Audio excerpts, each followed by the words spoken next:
Hi, I'm Laura Shell Trailer, and I am going to share my testimony. So, just want to give a little background before I really get started into my testimony. As a child, grew up in church. My parents raised me in the church. I'm very eager to learn about Christ as a child. Then I went on to, high school stage. High school is when still was going to church, still, prayed, parents taught me how to pay tithes and all of that. So still did that, when I got an allowance and things of that nature. But in high school was when I was trying to kind of fit in high school, trying to, go along with the crowd, but in a way that trying to fit in, but still holding truth to what I believed in. Just talking a good game, not participating in anything that they were talking about, but just talking a good game in high school. And then college is when I began to really begin to live a lifestyle of sin. College began to still going to church, still reading my Bible, still praying, still believing in God, but participating in and engaging in sin, living a lifestyle of sin. That is when college, and that ran into my adulthood. And so during my adulthood is when I really began to praise God on Sundays, but during the week really not representing Him the way that He would want me to represent Him. So during my adulthood and after college years is when I was really, trying to break a lot of bad habits, but, asking God for forgiveness for, sexual sin, asking God's forgiveness for, drinking and getting drunk, asking God forgiveness for those things, but then still going back and participating and engaging in those acts. And so I wasn't fully, bringing glory to His name, really up until I'll say March of this year, where during quarantine, it was a time of me deciding, okay, you know what, I'm going to eat healthier, I'm going to exercise, I'm going to really take this time, we have nowhere to go, take this time to really focus on my walk with Christ. So during that time of quarantine, it was a blessing, for myself, because like I said, I really prayed. I really began to seek God. And that's when God began to speak to me and told me that I was lacking two things. He spoke to me and told me I was lacking consistency and lacking discipline. So, not being able to say no to things, not being able to consistently read my Bible, consistently pray morning and at night, consistently glorify His name. And so I wasn't consistently putting God first because I wasn't disciplined and I was lacking in that area. So I began praying and asking God, I want to be consistent, in my spiritual walk. I want to be disciplined in my spiritual walk. If I know this is against your will, I want to fully not engage in these things that have become a terrible habit for me for years. So that was taking place in March of 2020. Then in June of 2020, about a week straight, had a severe headache. The first day, I always would get headaches frequently, so that wasn't anything, out of the ordinary for me. But this was a headache that did not go away, so that's when it kind of became a concern. And of course, during this time, it's like, oh, this is, COVID-19, And so had a headache for a week straight. My mom, told me you need to go to the doctor, get that checked out. And I'm like, it's just a headache. So I was still, I was coaching AAU at the time. That's what I enjoy doing. I enjoy coaching. And so I was still going to AAU practice, but I'm like, maybe I should stop, going to AAU in case, this is something related to COVID-19. And so I went to the ER. And the reason why I went to the emergency room wasn't just because of the severe headache.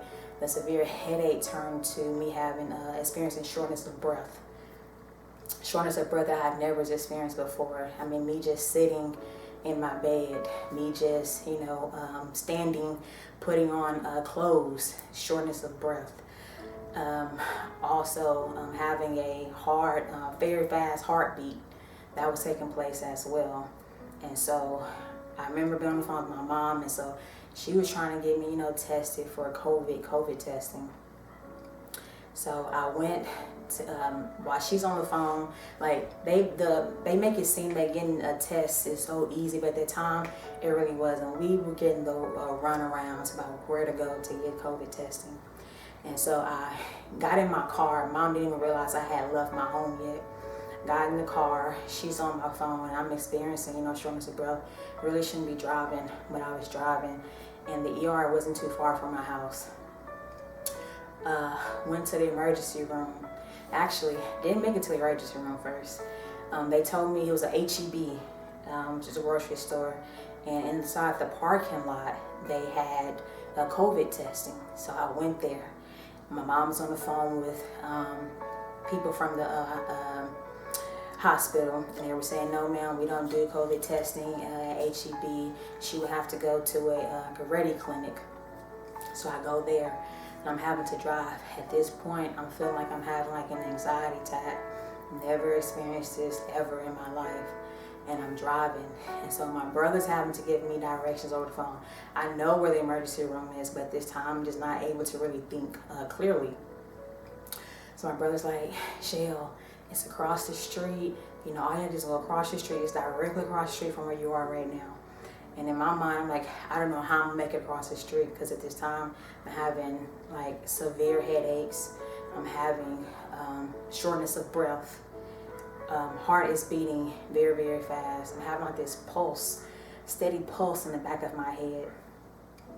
So I make it to the emergency room. Like I literally passed by it on accident. Go in there, and they check everything, and my oxygen levels were fine. But they said, ma'am, from the way that you look, we can't really treat you from based on what you need here. So you need to go to another place, and that place was in another parking lot. So my mom was willing to get in the car with me, and take me there, but I didn't want her to, because that time I'm thinking maybe I have, COVID. So I drive to the other emergency room. We went to the emergency room, and then there I'm in the lobby. It's taking forever for me to even get to the back. I'm the only person in the lobby. Very annoyed, very agitated, because I'm scared out of my mind right at this point. My mom is terrified at this point as well. So I finally get to the back. That day I had an MRI done. I had a CAT scan.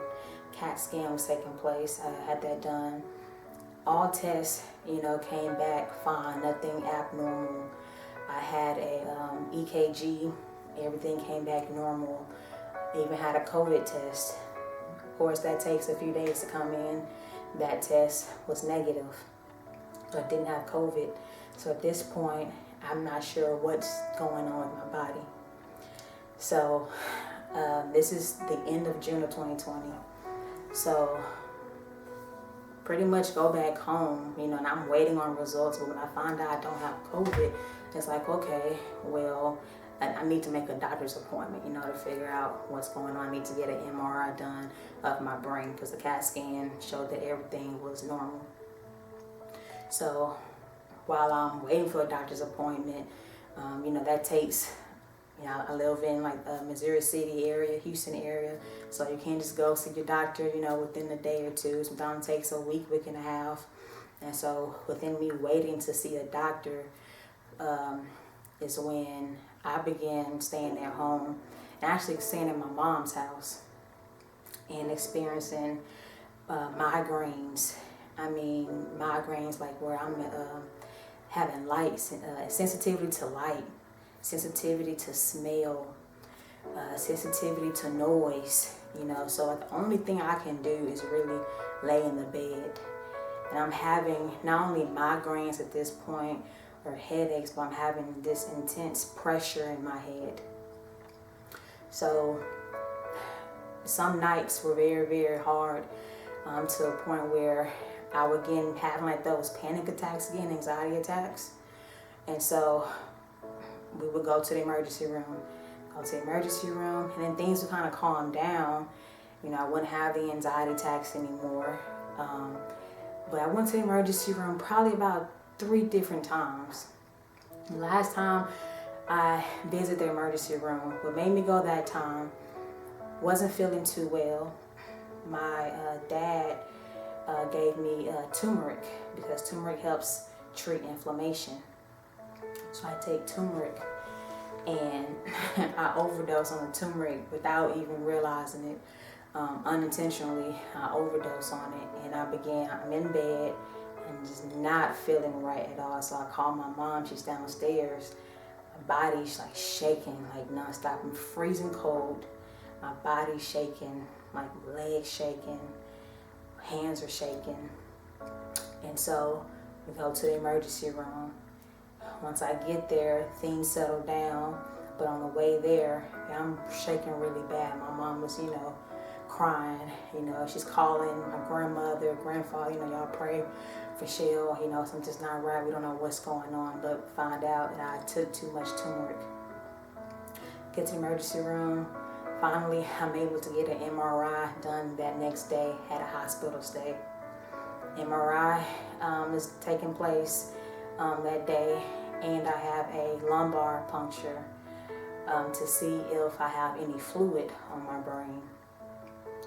And so I have to see how much fluid I have on my brain. So I have a lumbar puncture, and it relieves some of that pressure that I was feeling. Now, I don't know if you know what a lumbar puncture is, but if you look it up, it's not the most comfortable procedure at all. And that's something that I thought I would never do. An MRI of your brain, you're laying down and you have this like cage over your head. That's why I call it a cage. You've got this protecting your head, and so it's a very close space when you're having an MRI. And at the time, I'm still, breathing real hard, and then it happened to wear a mask too, which didn't help the situation. So God is carrying me through all of this. I'm scared out of my mind, but still praying to God and asking God, He's keeping me there throughout this whole time. So I have the lumbar puncture, go back home. I hear from my neurologist, and I'm diagnosed with a pseudotumor of the brain. And if you know the word pseudo means, fake, so it's not really there. But you have all you experience the symptoms of a brain tumor. So during that time, I was experiencing, symptoms of a brain tumor. And so that is something that had changed my life, because there was times where I didn't think I was going to make it. There were some nights I remember laying in a bed and, my eyes are closed. I've never seen a room look so dark before. Or, when you close your eyes and you go to bed, all you see is, the darkness. I've never seen how I felt like God speaking to me, and He was telling me, you're going to choose life or you're going to choose death. And that was coming, with the decisions that I was making, because prior to me getting diagnosed with the pseudotumor, I was engaged and entertaining a relationship that God had closed, years ago, and so just not being in God's will, but God was speaking to me, in getting my attention, you know. So he will get your attention. He got my attention. He's still getting my attention to this day. He's keeping me on bended knee. So that was something that transformed my life. That is my testimony, because God kept me. It didn't have to be a pseudotumor, you know. I could actually have a brain tumor, you know, but God saw fit to give me something that actually has a cure, because a lot of diseases don't have a cure, you know. So this is something that I'm going to continue to fight, going to overcome. But day by day, my job is to glorify God, because he's still keeping me. And that is my testimony.